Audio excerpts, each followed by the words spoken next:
Hello भारतवासियों। आज 17 अगस्त, जगह राजकीय औद्योगिक परिषद संस्थान घाटमपुर कानपुर नगर।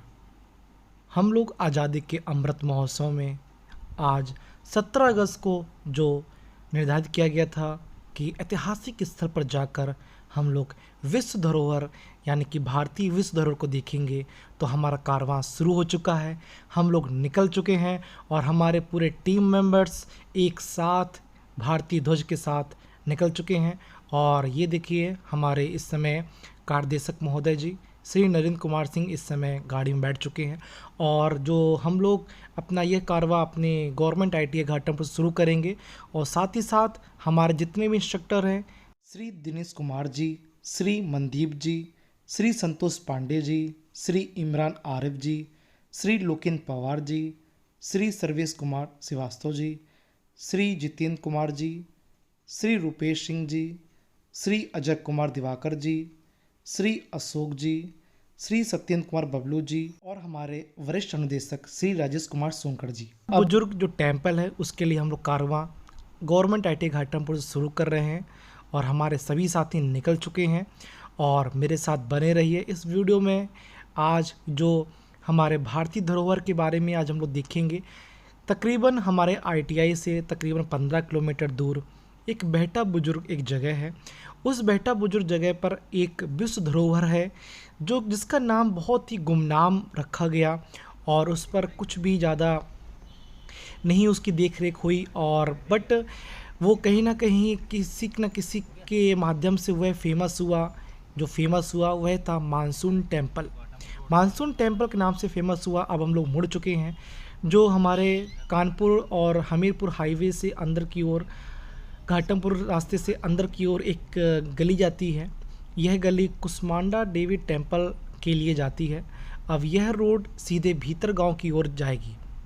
अब भीतर गांव टेम्पल भी है, वहां पर काफ़ी ज़्यादा प्राचीन मंदिर भी बने हुए हैं, पर हम लोग को इसी रोड से ही जाना होगा। हमारे साथ ही आपको दिख जाएंगे। देखिए यहाँ पर कुसमांडा देवी टेम्पल और हमारे सत्येंद्र कुमार यादव जी भारतीय ध्वज के साथ बाइक में सवार। अब हम लोग निकल चुके हैं। हमारे श्री दिनेश जी, संतोष पांडे जी और हमारे कारदेशक महोदय नरेंद्र कुमार सिंह जी आज गाड़ी को ड्राइव कर रहे हैं। अजय कुमार दिवाकर जी। जैसे हम लोग भीतर गांव और रोड की तरफ बढ़ेंगे, साथ ही हम लोग ने भारतीय ध्वज को अपने कार में लगा कर रखा हुआ है। तो रेलवे क्रॉसिंग है, साथ ही रेल ट्रैक से पास हो रही है। हम लोग इंतज़ार कर रहे हैं इस रेलवे क्रॉसिंग के ओपन होने का। हमारे साथी लोकेंद्र पवार जी और देख पा रहे होंगे जितेंद्र सर और हमारे सत्येंद्र कुमार यादव जी भी भारतीय ध्वज के साथ रेडी हैं और इस आज़ादी के अमृत महोत्सव को बहुत धूमधाम से मना रहे हैं। जैसे कि हम लोगों ने कई सारे कार्यक्रम करे, आज का कार्यक्रम में निर्धारित किया गया है कि भारतीय विश्व धरोहर के बारे में जानें और वहाँ पर जाकर वहाँ के लोगों को उसके बारे में बताएं। अब हम लोग आगे बढ़ चुके हैं रेलवे ट्रैक को क्रॉस करते हुए। मैं रूपेश सिंह आज आप लोग को मार्गदर्शन दूंगा, इस रास्ते के बारे में जानकारी दूंगा, किस प्रकार से जाना है हम लोगों को। और हमारी गाड़ी निकल चुकी है इस भीतरगांव रोड की तरफ। तकरीबन ये घाटमपुर से भीतरगांव का जो सफ़र है वो 13 किलोमीटर का है, पर यह टेम्पल पहले ही पड़ जाता है जहाँ पर हम लोग जा रहे हैं, जिसका नाम बेहटा बुजुर्ग गांव है। और बेहटा बुजुर्ग में जो हमारे विश्व धरोहर विराजमान है, जिसके बारे में कम ही लोग जानते हैं, ये हमारी पॉलिटेक्निक है, जो गवर्नमेंट पॉलिटेक्निक है, राजकीय पॉलिटेक्निक घाटमपुर कानपुर नगर। आप देख पा रहे होंगे तो काफ़ी फेमस है। काफ़ी यहाँ पर टीचर्स हैं और मैकेनिकल और इलेक्ट्रिकल इंजीनियरिंग यहाँ पर सब्जेक्ट पढ़ाए जाते हैं। तो अब हम लोग निकल चुके हैं, इसी रोड में पड़ता है, तो जानकारी मुझे देना बहुत ज़रूरी है। तो अब हम लोग आगे बढ़ेंगे। जैसे ही आगे बढ़ेंगे तो यहाँ पर एक गांव रामसारी पड़ेगा। तो रामसारी गांव पड़ने के बाद ये रोड साड़ की ओर भी जाती है, साड़ की तरफ जाती है। तो हम लोग देखिए ये रामसारी गांव है, यहाँ पर आ चुके हैं। अब हम लोग का कारवां शुरू हो चुका है। कहा यह जाता है कि यहाँ पर प्रचलित 2 बातें हैं जो कि काफ़ी फेमस है किसी को भी इस जगह तक खींच लाने के लिए। इस विश्व धरोहर को मौसम मंदिर भी कहा जाता है। बल्कि अगर राह चलते किसी रास्ता पूछा जाए तो यह नाम बताना ही ज़्यादा बेहतर रहता है कि वह मानसून का मंदिर है। मानता यह है कि मंदिर मानसून की भविष्यवाणी करता है। बारिश से कुछ दिन पहले ही इसकी छत टपकने लगती है। मौसम विभाग की तरह बारिश की मात्रा का अनुमान भी लग जाता है। अगर केवल नमी आई है तो हल्की फुल्की बारिश होगी। छत पर बूंदें बनने का मतलब है ठीक बारिश होना, यानी कि अच्छी बारिश होना। अगर बूंदों का टपकना शुरू हो जाए तो मान लीजिए कि अच्छी बारिश हो रही है। और हमारे साथी इस समय पूरे जोश के साथ हैं और हम लोग पहुंच चुके हैं। डिस्टेंस 0 किलोमीटर, बेहटा बुजुर्ग कानपुर नगर। देखिए कानपुर नगर के ही अंतर्गत आता है और यह रोड जाती है हमारे मानसून टेम्पल, जगन्नाथ टेम्पल, और इसको धरोहर के रूप में भी लिया गया है। इस जगन्नाथ विश्व धरोहर के जो टेम्पल, मानसून टेम्पल की का नाम दिया गया, दर्जा दिया गया। उस रोड में हम लोग आ चुके हैं। हमारी गाड़ी आगे बढ़ती हुई आप देख पा रहे होंगे, यहाँ से साफ साफ आपको झलकियाँ मिलने लगी होंगी। यही है विश्व प्रसिद्ध जगन्नाथ विश्व धरोहर जगन्नाथ टेम्पल के बारे में। इसके नाम जानते हैं, मानसून टेम्पल के बारे में जानते हैं। आपको देख पा रहे होंगे ये इसकी कलाकृति किस प्रकार से गुम्बद बना हुआ है। अब यहाँ पर जन्माष्टमी का त्यौहार बहुत ही धूमधाम से मनाया जाता है, तो उसके लिए पूरी तैयारियाँ हो चुकी हैं और अभी हो भी रही हैं।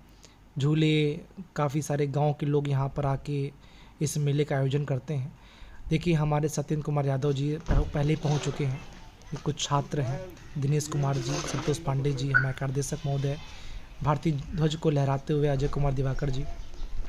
इसमें शुरू हो गया आज़ादी का अमृत महोत्सव, जो कि हमारा हर घर तिरंगा के तहत हम लोग ने 11-17 तक इस त्यौहार को मनाया है। और आज 17 अगस्त हम लोग भारतीय नारों को लेते हुए आज़ादी का अमृत महोत्सव को आगे बढ़ा रहे हैं। साथ ही हमारे सभी निर्देशकगण एक साथ उपस्थित हुए हैं। मैं रुपेश सिंह वॉइस कवर कर रहा हूँ। देखिए ये जगन्नाथ टेम्पल, यहाँ पर प्राचीन मूर्तियाँ भी अभी भी हैं। अभी मैं आपको पूरा दिखाऊंगा किस प्रकार से कैसी मूर्तियाँ हैं।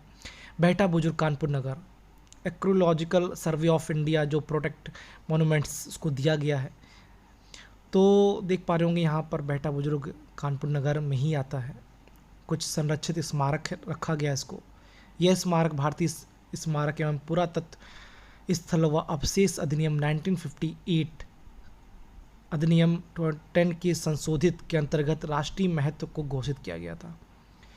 तो कुछ मॉन्यूमेंट्स के तौर पर संरक्षित किया जाता है। भारत में ऐसी कुछ प्राचीन चीज़ें होती हैं। हमारे दिनेश जी, काफ़ी गर्मी है और हम लोग आए हैं, तो दिनेश जी यहाँ पर बताते हुए कि देखिए यहाँ पर चीज़ें हैं और आप यहाँ पर आके हम लोग फ़ोटो भी ले सकते हैं। तो हम लोगों ने यहाँ पर फ़ोटो भी ली। सभी इंस्ट्रक्टर्स भारतीय ध्वज को यहाँ पर लगाएंगे और बता रहे हैं। ये देखिए ये स्टार्टिंग में कुछ स्टेयर्स बनी हुई हैं, इसी स्टेयर्स से हम लोग अंदर जाएंगे। तो मैं चल दिया हूँ। आज ये पुरातत्व विभाग के द्वारा जो चिन्हित किया गया है मॉन्यूमेंट्स बेहटा बुजुर्ग में, जो कि जगन्नाथ टेम्पल है, मैंने राष्ट्रीय ध्वज को, अपने भारत के ध्वज को लहराया और हमारे लोकेंद्र पवार जी हाथों में भारतीय ध्वज लेकर अंदर प्रवेश करते हुए, अब हम देख पा रहे होंगे यह निवास है। यहाँ पर हमारे जो इस धरोहर को संभाल के रखे हुए हैं, यहाँ पर एक पुजारी जी हैं जिनका नाम शुक्ला जी बताया जाता है। देखिए मैं आप लोगों को इसके चारों तरफ चीज़ें दिखाऊंगा कि कैसे इसका निर्माण हुआ। और इसकी जो ये आप देख पा रहे होंगे, जो ये अब ये गुम्बद है और इसकी जो मोटाई है वो 14 फीट है। 14 फीट मोटाई के द्वारा बना हुआ है। यहाँ पर देखिए ये कुछ कलाकृति के तौर पर यहाँ पर है और हमारे जितने भी साथी लोग हैं सब आ गए हैं। अब अंदर हम लोग प्रवेश कर रहे हैं। ये हमारा मुख्य द्वार है इस विश्व धरोहर का। बहुत ही सुंदर प्राचीन कलाकृति हैं। यहाँ पर देखिए तैयारियां चल रही हैं जन्माष्टमी की। हमने अंदर प्रवेश किया और जैसे ही प्रवेश किया तो आप देखेंगे यहाँ पर लेफ़्ट साइड में एक यहाँ पर कुछ कलाकृति अंदर रखी हुई हैं। अभी हम लोग जानने की कोशिश करेंगे कि इनका क्या महत्व है, इनका क्या उद्देश्य था और किस लिए यहाँ पर इस प्रकार से रखी गई। क्योंकि संरक्षित किया गया है, पर इनको और भी क्या रीज़न है कि उनको अभी यहाँ पर रखा गया है और यहाँ पर ताला लगा के रखा गया है। तो लेफ़्ट और राइट साइड दोनों साइड में यहाँ पर कुछ कलाकृति रखी गई, कुछ मूर्तियाँ हैं। ये कुछ ना कुछ संदेश ज़रूर देती होंगी। देखिए यहाँ पर लॉक रखा हुआ है, लगा के रखा गया है, संरक्षित करके रखा गया है। कुछ महंगी होंगी, कुछ प्राचीन काल के ये पत्थर हैं। तो इन पत्थरों की जांच भी होती रहती है, कई सारे वैज्ञानिक आते रहते हैं। यूं ही नहीं, इसको मौसम का मंदिर कहा जाता है। अब ये देखिए आप, राइट साइड में भी यहाँ पर है। अब देखिए हम लोग क्या करते हैं, अंदर मैंने प्रवेश कर लिया है, अब मैंने एंट्री कर ली। यहाँ पर हमारे सभी साथीगण, अन्वेषकगण यहाँ पर सभी, जैसा कि आप लोग जानते हैं कि हम लोग इस समय बेहटा बुजुर्ग पर आ चुके हैं। यह जो टेम्पल है वो जगन्नाथ टेम्पल के नाम से विश्व प्रसिद्ध है। यहाँ पर जो उपस्थित हमारे पुजारी जी हैं, जिनका नाम शुक्ला जी बताया जा रहा है, तो अब मैं शुक्ला जी से जानना चाहूँगा कि क्या आप इस मंदिर के बारे में, जो प्राचीन काल का मंदिर है, कितने वर्ष पुराना मंदिर है, तो इसके बारे में पूरी जानकारी मैं चाहूँगा कि आप ही मुझे दें जी। ये देखेंगे, ये बहुत ही प्राचीनतम मंदिर है और इसे जगन्नाथ जी के नाम से जाना जाता है। दूसरा, नेट में आप मानसून मंदिर के नाम से भी जाना जाता है। इसकी छत में जो गर्भगृह की छत में लगा हुआ ये मानसून पत्थर है। सभी दो आयताकार पत्थर हैं, एक ही पत्थर वर्गाकार है। ये जो वर्गाकार पत्थर है यही मानसून पत्थर है। जैसे ही मानसून बनता है वैसे ही ये पत्थर पसीने लगता है। इससे मालूम हो जाता है कि नहीं, मानसून बन गया, बरसात आने वाली। और ज्यों ही बरसात शुरू होती है तो ये सूख जाता है। अब इसमें बरसात शुरू हो गई, ये सूख गया, अब इसमें बूंदे नहीं दिखाई देंगी। यदि आपको पानी देखना है तो जून के महीने में जब आएंगे तो आपको इसमें मतलब 100% बूंदे दिखाई देंगी। और जैसे ही बरसात शुरू हो जाएगी तो ये वो सूख जाएगा। तो इसीलिए मानसून का मंदिर कहा जाता है। हाँ, अच्छा। अब आप ये देखेंगे, अब आइए इधर देखेंगे कि आपको ये जो एक ही जो पत्थर महसूस हो रहा है, ये देखेंगे कि एक ही लाट जो पत्थर में सारी कलाकृतियां उकेरी गई हैं। लेकिन अब आप जब पीछे से देखेंगे, इधर आएंगे, देखेंगे तो इधर से देखेंगे कि ये पार्ट्स अलग है, ये पार्ट अलग है, ये मूर्ति अलग है।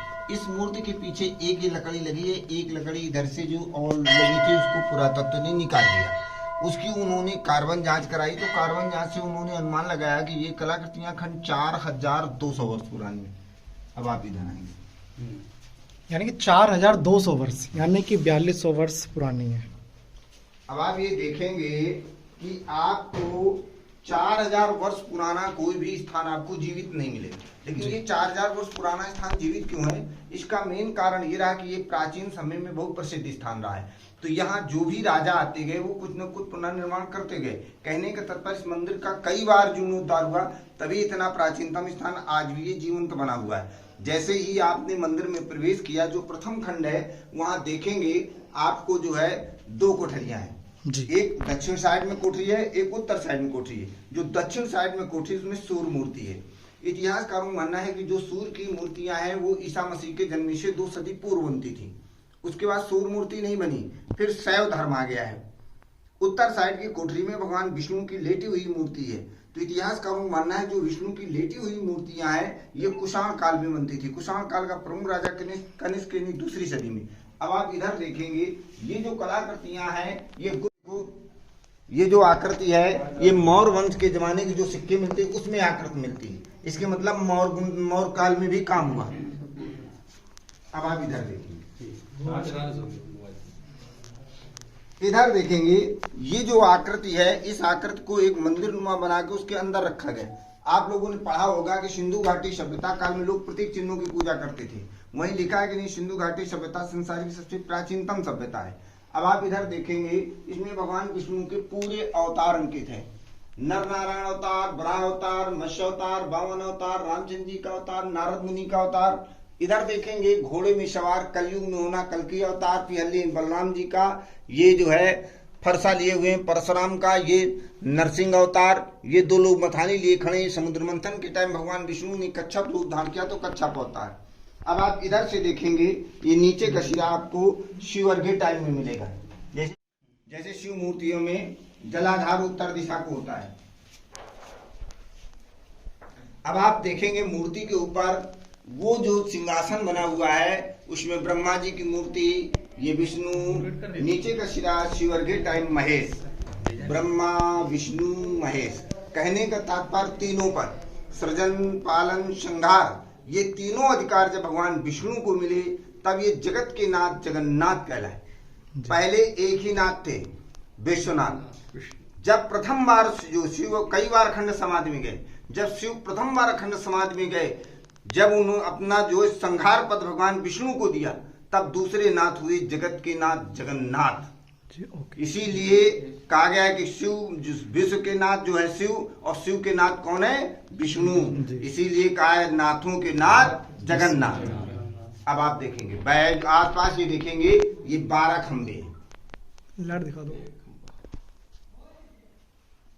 ये 12 खंबे हैं। अब आप जब हर चीज नेट में हो गई है, आप जब नेट में वो मोबाइल में राजा शिवी का इतिहास पढ़ेंगे तो पता चलेगा कि ये 12 दुआरी राजा शिवी के जमाने में बनती थी। ये पहले ओपन होती थी, केवल इसको कवर कर दिया गया, ढक दिया गया। अब हम ध्यान देंगे राजा शिवी कौन हुए। राजा शिवी पूर्व वंश में दुष्यंत और शकुंतला से बहुत पहले हुए। दुष्यंत और शकुंतला के बहुत बाद महाभारत हुई। महाभारत के बाद उड़ीसा जगन्नाथपुरी बनी। इससे साबित होता है कि स्थानीय बहुत ही प्राचीनतम है। दूसरी बात और देखेंगे, आपको मंदिर बाहर से बहुत भारी दिखाई देता है, भीतर थोड़ी सी जगह। इस मंदिर की दीवारों की मोटाई 14 फीट, 14 फीट इधर मोटा, 14 फीट इधर मोटा, 14 फीट इधर मोटा। इन दीवारों की कार्बन डेटिंग हुई तो पता चला इस मंदिर का अंतिम जीर्णोद्धार हुए 1883 वर्ष हो गए। इसके बाद इसमें कोई जीर्णोद्धार नहीं हुआ। और सबसे जब दिखाते हैं जो कि आपको कहीं भी देखने को नहीं मिलेगी, ऐसी दुर्लभ जो है, देखेंगे आप बहुत जगह विष्णु मंदिरों में गए होंगे और विष्णु मंदिरों में जाएंगे, लेकिन आपको विष्णु चरणों में मूर्ति बनी नहीं मिलेगी। जो इतिहास के विशेष जानकार हैं इस मूर्ति को देखते ही बता देंगे नहीं, ये मूर्ति बहुत ही प्राचीनतम और दुर्लभ मूर्ति है। ये जल्दी जल्दी मूर्ति मिलेगी नहीं। इतिहासकारों में मतभेद है। कुछ इतिहासकार इसको भूदेवी मानते हैं, कुछ लोग इसको प्रकट देवी मानते हैं, कुछ लोग इसको लक्ष्मी देवी मानते हैं। कुछ लोगों का मानना है कि ये सर्प हैं, इधर ये सर्प बने हुए, ये पशु हैं, ये पशुपतनाथ हैं, और पशुपतनाथ के ऊपर भगवान विष्णु विराजमान है। इस तरह की मूर्ति आपको कहीं भी देखने को नहीं मिलेगी।